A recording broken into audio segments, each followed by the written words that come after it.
Suzanne Roberts, and I'd like to share with you some experiences I've had working with people who have been unable to communicate with the world around them. This is a personal film, but implicit in what you'll see is the idea that many of the approaches I've used can be used by others.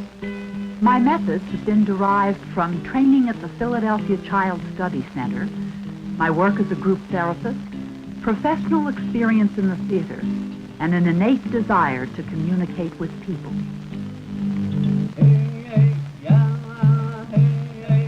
At a public health hospital in Gallup, New Mexico, I found emotionally disturbed Navajo Indian patients withdrawn and depressed. Their bodies, like their spirits, were held in tight.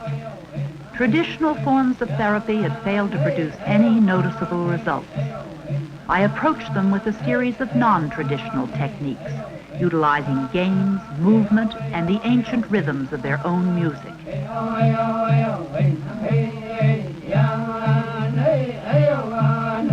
In a drug therapy program at the Philadelphia General Hospital, I used psychodrama. Role-playing helped bring underlying feelings to the surface.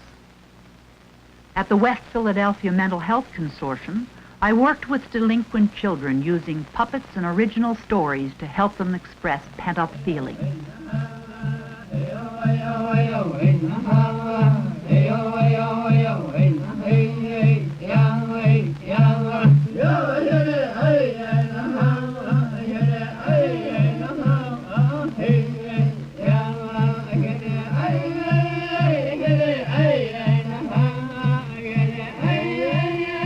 For each individual, I tried to discover that something to which he would respond. Loosening up the body and the imagination, I found, leads to a freer expression of feeling. The results have often been startling.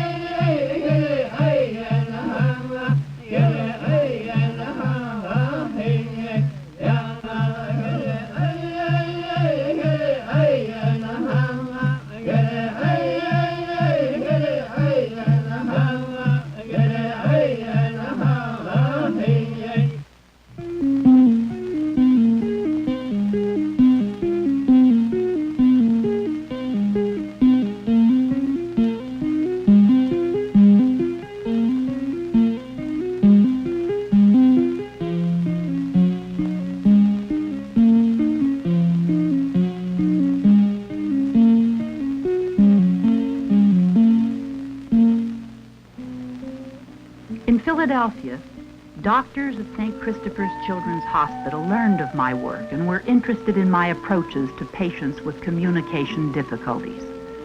St. Christopher's has a therapy program for speech-impaired children. I was invited to observe it.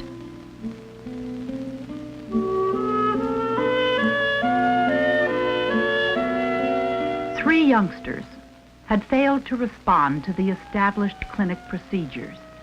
I was asked to develop a program that might reach them. I started by checking the hospital records. They described the girl, Ginny, as retarded with possible brain damage. Next, I contacted her family. In talking with Ginny's grandmother, I learned some horrifying details of the child's early years. Virginia would be locked in her room all day. That's why she didn't talk. She was kept to herself. Her mother got angry at her for something she did, and she threw Ginny into this 8-foot pool in the neighbor's yard. If it hadn't been for a neighbor's child diving in and getting her out, Ginny would have been drowned. One day I discovered little Virginia had a cigarette burn on her back and a cigar burn on her little chest, and that's when her father took custody of the child. I spoke next with the mother of Mitchell. Well, Mitchell at this time is a baby at 4 years old. He does not have friends.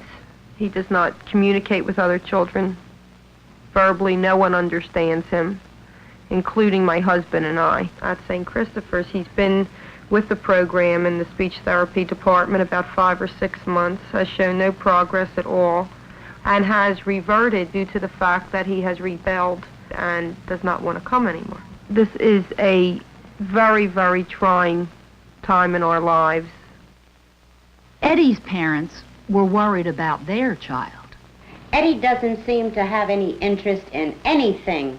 In one way of speaking, he's in a world of his own. It's frustrating. I learned from Eddie's parents that he didn't speak at all. He'd been shifted from one department of the hospital to another, ending up in the speech clinic. But after a year with that program, Eddie's parents were still concerned and very frustrated. Nothing has happened. Nothing.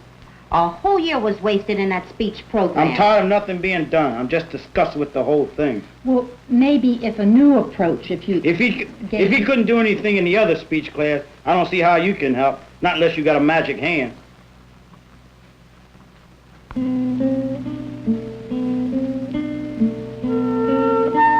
With the skepticism of Eddie's father firmly in my mind, I began what would be a 6-month program. At times very lonely and very trying, without the benefit of professional guidance and with only my own experience and intuition to guide me.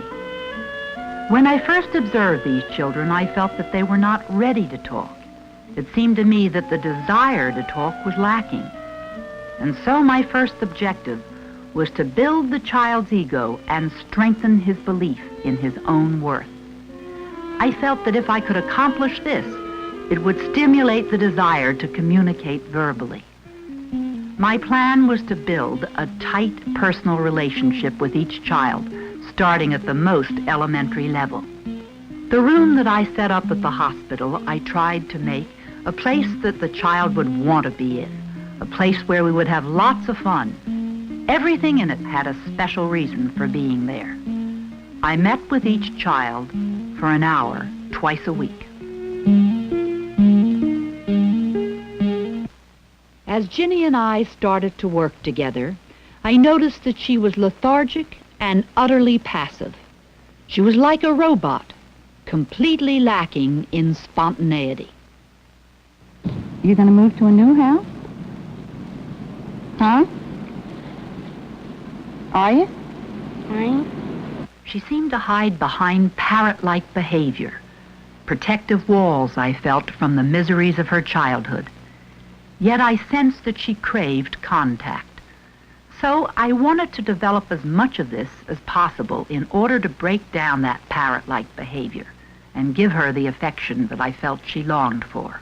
Ginny, would Ginny get on my lap and rock with me? Ginny climb on her lap, and we'll rock and hug. And I'll tell you how sweet you are. As our relationship developed, Ginny and I began communicating non-verbally by playing games and doing things together.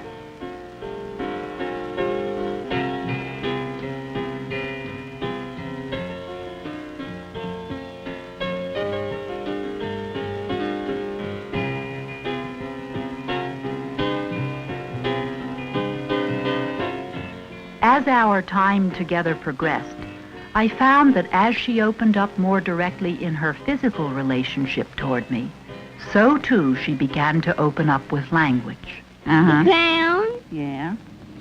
But what about the clown? She beat us in the clown, and such a party she's dead. The clown? Clown bit. Is she dead? Clown dead as a... She's baby. Is she... Thank you.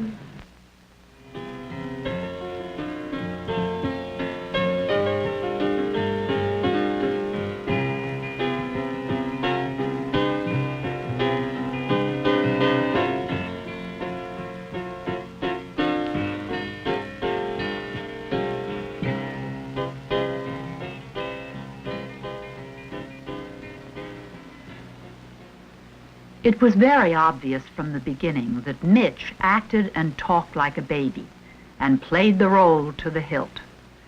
When we first started working together, there was absolutely nothing that he would do for himself. And so my aim in everything I did was to help this youngster discover a feeling of manliness, of his own power and strength. I concentrated on becoming buddies with Mitch. We did things as partners, with the aim of his taking the leadership. And as Mitch's ego developed, I found him more willing to try and talk. What do you want to do today? Go store. Store. Store. Bubble gum. Yeah, all right. But don't say bubble gum. Say let's Let's go go to to the the store. store. Beautiful. Beautiful.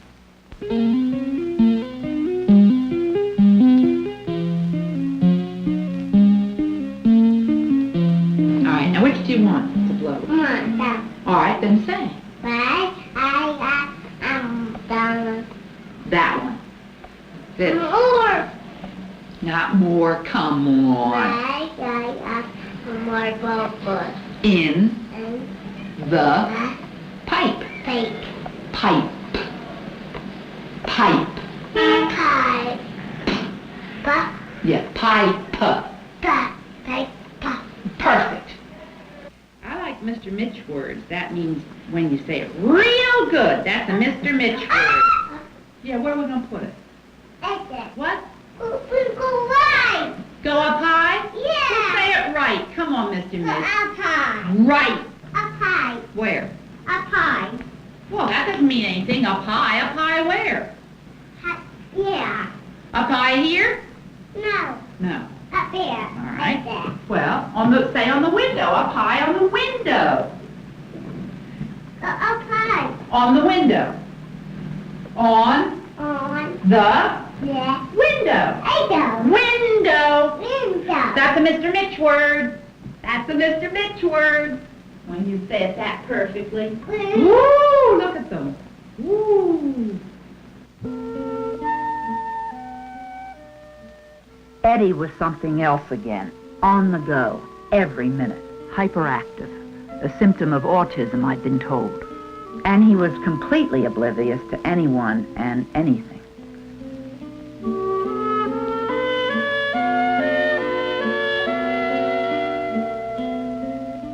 It was really a puzzle how to reach Eddie on any level.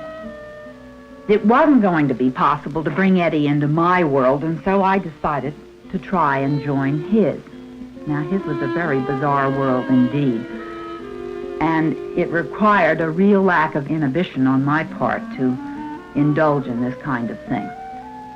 My aim in doing this, though, was to see if I couldn't make some kind of contact with him, to establish some kind of communication. If I could, it would at least be a beginning.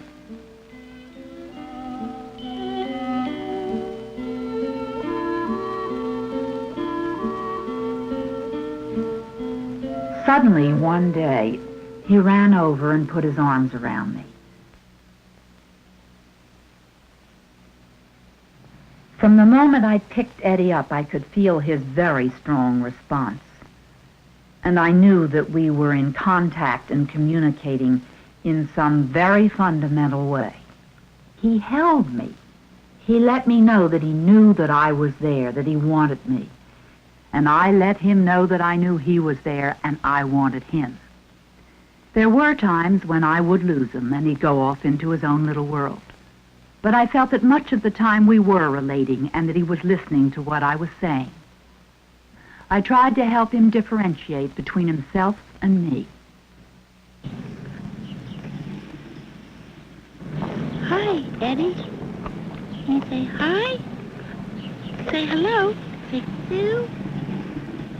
Say Sue. Nose.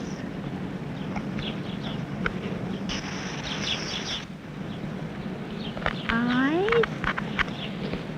Sue loves Eddie. As time went by, there were even signs that Eddie was beginning to talk. You want to go play with the dog?